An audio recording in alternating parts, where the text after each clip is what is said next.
Hello, everybody. What's up, JFL? I am John, commissioner of the league, but today I'm coming to you as just the manager of the Corsairs and not the commissioner, to kind of just talk about my headspace with the Corsairs.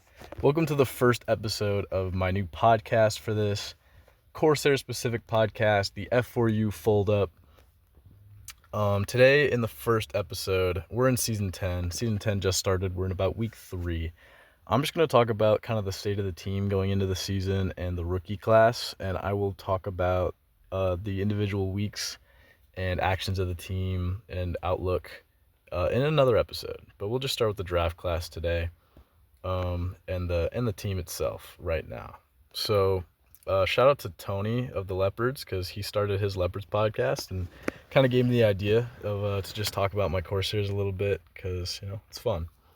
But anyway, for our first pick in this season 10 draft, we had a first round 16th overall pick. We selected tight end Martin Harver. So now I'm going to tell you that that was my draft crush. Okay, so we just lost Mitch Shelvin to retirement, and Reed Goyle, who we drafted last season, looked awful, just absolutely atrocious in camp. And I like having a good tight end. So I looked through this tight end class, and Martin Harver was the one that really spoke to me. I thought it was going to be a massive reach to take him at 16 no matter what happened, but this was a wild first round. We saw Sean Fletchy go at 11 to the Hoplites, which, top tight end prospect, that's fine. Then we saw Red Pierce get taken at 14 by the Paladins, which is absolutely, outrageous of a pick. But, he actually looks pretty good, so that works out for the Paladins. But to take him there was a huge reach, which set off a chain reaction of everybody's like, holy cow, I got to get my tight end. Because then the Griffins grabbed another down the list a little bit tight end, Kareem McCourty. That one makes sense because McCourty was Kobe Sansa's tight end in college, so they're paired up again.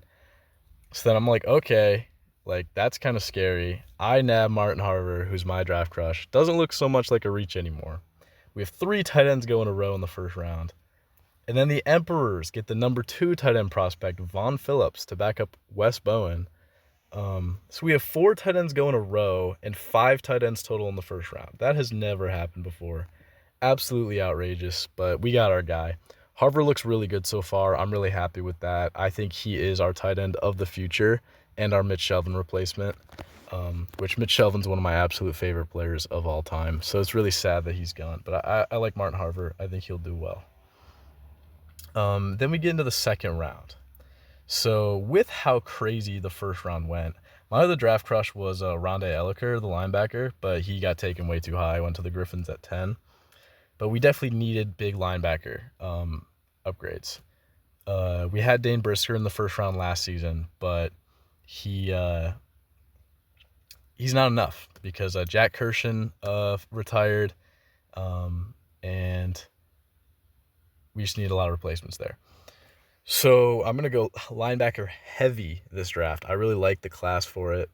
And Reggie Shawnell, with how the draft went, fell to me at 27. I couldn't not take him. He's not really the one I wanted, but I liked him enough, and he was a high enough prospect that he fell to me that late. I thought he was going to be a first-round pick. So we took Shawnell, who looks pretty decent so far. I'm happy with that pick, at 27 in the second round, which that pick got traded around like crazy.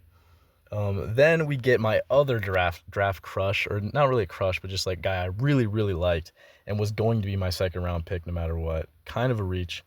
But KJ Bellamy. And oh my goodness, what a hit. This guy looks incredible so far. Very, very happy with that. He is our linebacker 2, above Shawnell already, and behind Brisker. So just like that, we have our linebacker core set. But we will take actually 2 more linebackers in this draft, just because for some reason people neglected the linebackers across this draft. They were the best position group in the entire draft, and people just kind of avoided it. So there's what else do you want me to do? I'm going to take the linebackers. Because then in the third round at pick 56, we took another one, Kenan Reeves, who is our linebacker 4 now. And he looks not great, but I don't mind him as a linebacker 4 at all. I also like his potential to develop for the future. As a linebacker 4, there's not really much more you can ask there.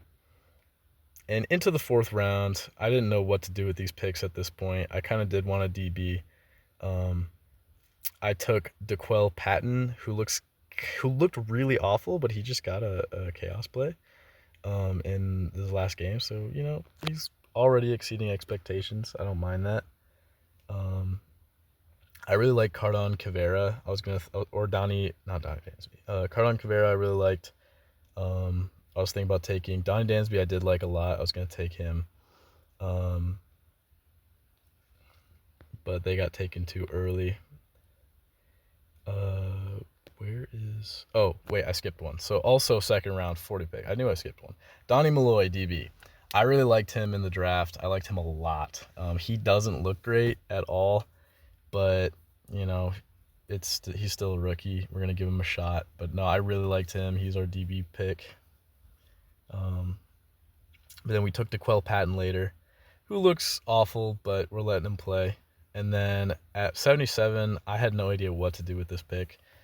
So I just took another linebacker, Denon Dickens. He's sitting on the practice squad. If there's an injury, he'll slide in. But no, I'm happy with that. So that was our draft class. So let's go look at how that shakes up on the roster. So we still have Grady Burke starting, my beloved. Love this guy. Well, another note, we got 2 new alternate uniforms. We ditched the black ones, and we ditched the light blues. We got an all-blue alternate now, and now we have a gray helmet, like away alt now. And we introduced, instead of white pants, we have gray pants on our uniform combos now, which is the only really tweak that's happened in a long time for the Corsairs uniforms. They're still the original uniforms from Season 1, which obviously I'm biased, but I think they're the best look in the league. But anyway, we still have Captain Grady Burke, former MVP, future Hall of Famer, Mount Rushmore quarterback starting for us. We've got another season or so out of this guy before he probably hangs it up. I love Grady Burke, and we are set there. Can't ask for better. With Clark Houghton still backing him up, I'm very about Clark Houghton. Like, I like him enough. He's from Faltroit to be our backup. But I do want to look to upgrade there in the future. I'm thinking I might have a double quarterback draft in the next couple seasons with having to replace Grady, and also I want a new backup. But then we moved to running back, which has been, the massive strength of this team. Grazier Pershing just won MVP as a running back, the second to ever do it. The second non-quarterback ever. Only Danny Cruzan has done it before, which is just insane. Grazier, he is finally reached the potential that I was hoping for when I gave up like the most absurd amount of draft capital of all time to like move up to number 2, I think is where I drafted him. And then Rondell Sowell, former All-Pro at number 2. It doesn't get better. It does not get better than this running back room. In the wide receivers, now this is a little bit of like what's interesting. So Cavante Henry finally just made All-Pro, which I am so happy about because I love Cavante Henry. But behind him, Carnell Nash is getting old. He is like one of my biggest misses as a draft crush. He's had a decent career, but he's very injury prone. He was a first round pick, never lived up to that potential. He's a decent wide receiver, like 3 level. But he's fine as our 2 right now. Perry Casanelta, I really enjoy, but he's also like a wide receiver 4. We're definitely going to need to draft receiver next draft. With Nash likely retiring and, not having a lot of talent in that room. Perry Casanelta, like, I love the guy. He should be a wide receiver 4. Tolton Williams. For some reason, I am obsessed with Tolton Williams. Like, he was a Salamanders draft pick, I believe. Sucked for them, never played. And then I signed him, and I was like, I'm going to play Tolton Williams. I don't know why, but I just really like Tolton Williams. And even though he's awful, I'm just going to let him play for at least half the season probably, unless I find another receiver I really like. Because the thing with my Corsairs is I'm not necessarily just looking for like the best players, because I don't really want to win that bad. Because, I already have a Jupiter Bowl, and I'm the commissioner. I want other people to win. So I want players that I just like. Like, I like their names. I like those players, like what they're like. And pretty much my whole team is guys I just love. So Tolton Williams is one of those guys. I'm letting him play because I like him, and I don't really care if he's not bringing anything to the team. And that's that. We already talked about Martin Harver. Really happy with that as our tight end. Running my 2-4-1, which is my kind of favorite formation for the offense. Defensively, so now this is really interesting. So LeVar Raymond was our superstar breakout rookie D lineman. He gets injured week 1, out for the season. Massive blow. Our D-line goes from like a set, basically, like it's fine, to now it's a massive liability. That's really, really, really sucks. He had like 8 sacks as a rookie. I was really excited for LeVar Raymond to continue. Very upset about that. So what we did to counter this is we brought in Super Bowl 5 legend Sedarius Manley. Welcome back to the Corsairs. This guy put up 2 sacks for us in the Super Bowl and was very, very productive for us for a decent amount of time. He was sitting in free agency, so we brought him back. He'll get significant time. He'll probably start the whole season for us. So that's cool. It's cool to see him come back. Kendrick Forson and Roger Tafoe were both rookies last season. 2 more guys that I really like, but neither of them are that good. The D-line is definitely a major weakness right now. We signed Keith Teal in the offseason, who's another guy I just really like that isn't that good. I've always kind of had my eye on, but he's getting pretty old. We have Elias Dempsey and Floyd Bavaro sitting on the practice squad. Floyd Bavaro, I believe, was my mystery relevant pick after I won the Super Bowl. He's played a couple games for us, but nothing special. Practice squad body. Elias Dempsey I like a lot too. He might get playing time this season. But then the linebackers, we talked about a decent bit. Dane Brisker, oh my goodness. He was my draft crush last season. He started out super slow. He looked like he was a major miss. I just whiffed completely. And then he really turned it up with the two forced fumble games and then another forced fumble. He had 5 at the end of the season. Definitely our new linebacker 1, and is really making me happy, making me proud. We have all those rookies behind him. But also, we have Greg Staley, who is a bum. Greg Staley is a bum, but you'll notice I have him in my protected slot. And that's because I really, really like Greg Staley. He's one of my favorite players, and he's just terrible. I might sub him in for Kenan Reeves if Kenan Reeves doesn't perform, just because I like him so much. We still have Cole O'Shaughnessy Jr., who was actually moderately serviceable for us. I just don't I'm not in love with him. So if you're in need of a linebacker 4 and you don't like your group, I would recommend poaching Cole O'Shaughnessy. He might be able to help you out there. Then we have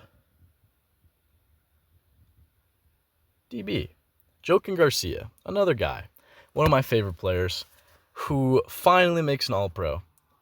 Which was really great because he's always been good, and then to finally have that recognition of an All-Pro, to solidify himself as the new number 1 DB now that we don't have Scotty Dorn anymore, that was really exciting. I was really happy about that, and also he just looks awesome.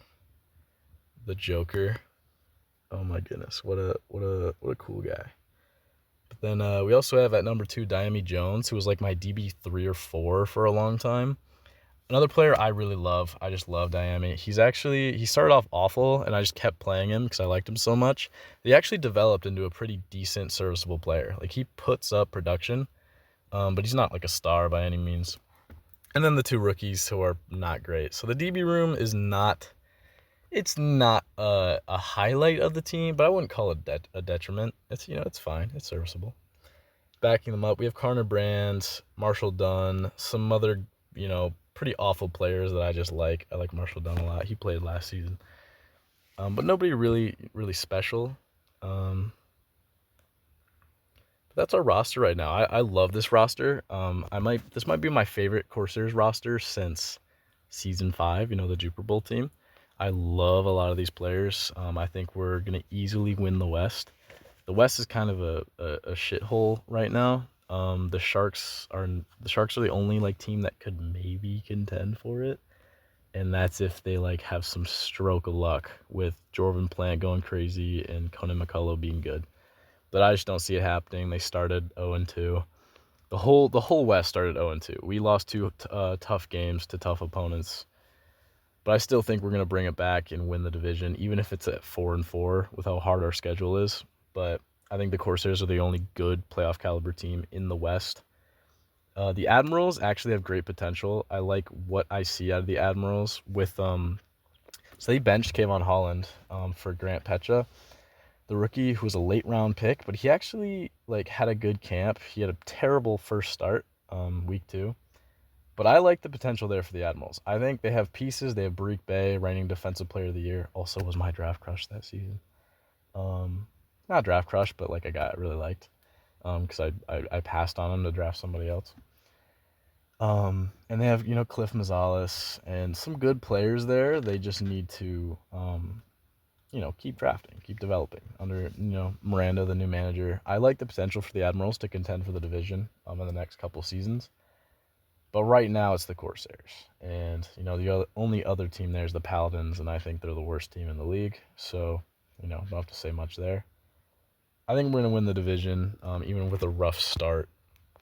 I will make the next episode of the F4U Foldup is going to be talking about the games and the season so far, and kind of my plans for the team. I'm doing these at my lunch. I'm at lunch right now from work, so I'm actually dying of heat stroke in my car right now because if I turn my car on, the air is really loud, and my car is also really loud because the muffler's broken a little bit. It doesn't matter. But anyway, I'm also putting, franchise stats together. Look at that group.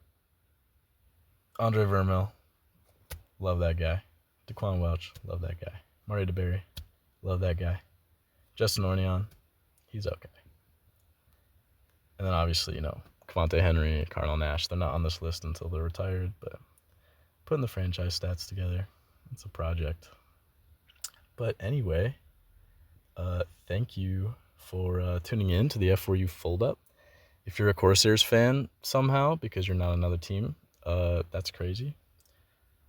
Anyway, have a good day.